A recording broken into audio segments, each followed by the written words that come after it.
Today, as Shomishta said, pride of Tripura. He is not only pride of Tripura, he is pride of the entire Northeast. And in UPSC examination, when I saw 5 or 6 candidates selected from the entire Northeast, Sagar Datta Majumdar got the highest marks in UPSC examination. Give a big hand. তো seminar তো হয়ে থাকে, আমরা আসি বকবক করি, same অ্যাডভাইসগুলো দেওয়া হয়, কিন্তু আজকে একটু আলাদা থাকবে। একটা জোরে করতালি চেয়ে নিচ্ছি প্রত্যেকের কাছ থেকে।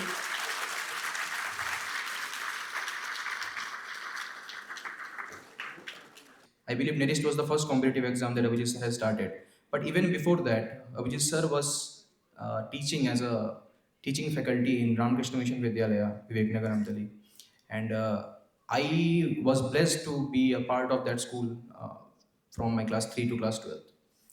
And so there was always a connection between Abhijit sir and me when I came to School of Science in the year 2021 during my first attempt of TCS. So back then I couldn't clear I had appeared the interview, but I couldn't clear the final round of TCS 2021 exam.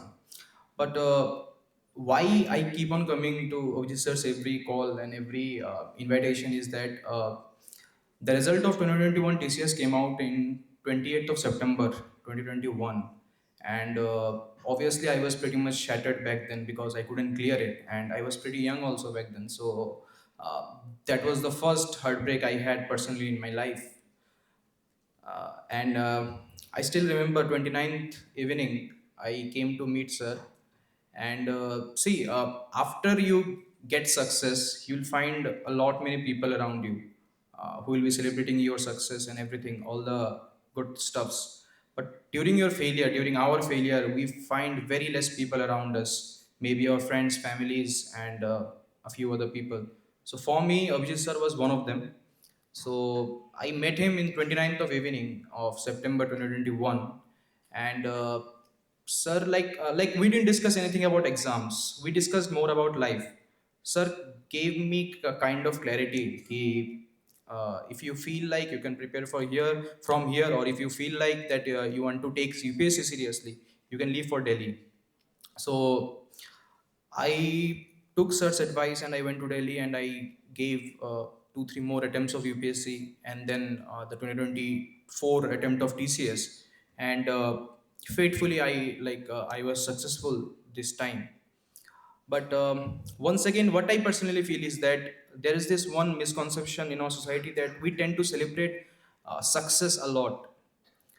But my personal view is that we must also organize seminars, and this is my request to sir, if possible, from the coming years, the ones who have missed the final cutoff by a few marks, the ones who have appeared mains, the ones who have appeared the interview, we must also hear from them, because the students who are coming, who are going to appear the exam in the successive years, they must know what wrong things should one avoid and what right things one should stick to, because that becomes very important.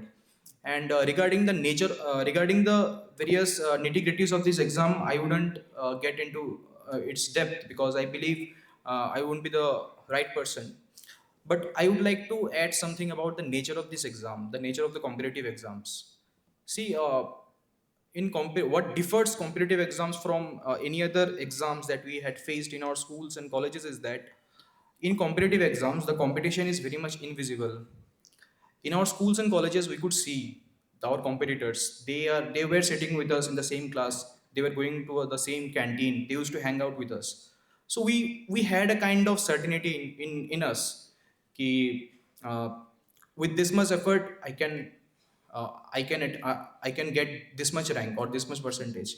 But in competitive exams, you don't even have an iota of idea that what a person sitting in North Tripura is doing, or what a person sitting in Dholai is doing. So every time, so the best part about the competitive exam and also the worst part is the biggest competition is you. You have to beat yourself every day, every moment, every second. And secondly, competitive exams, at least the civil service part, which I can comment about, is that it's not about the subjects, it's not about the intelligence, or it's not about even the level of expertise that you have in the subject. It's all about how you view the exams in itself, how logically you can plan your structure, how conventionally you can prepare. So one has to plan a lot, because studying, writing, these things come very late. The first thing first is that one has to plan very rigorously and very practically.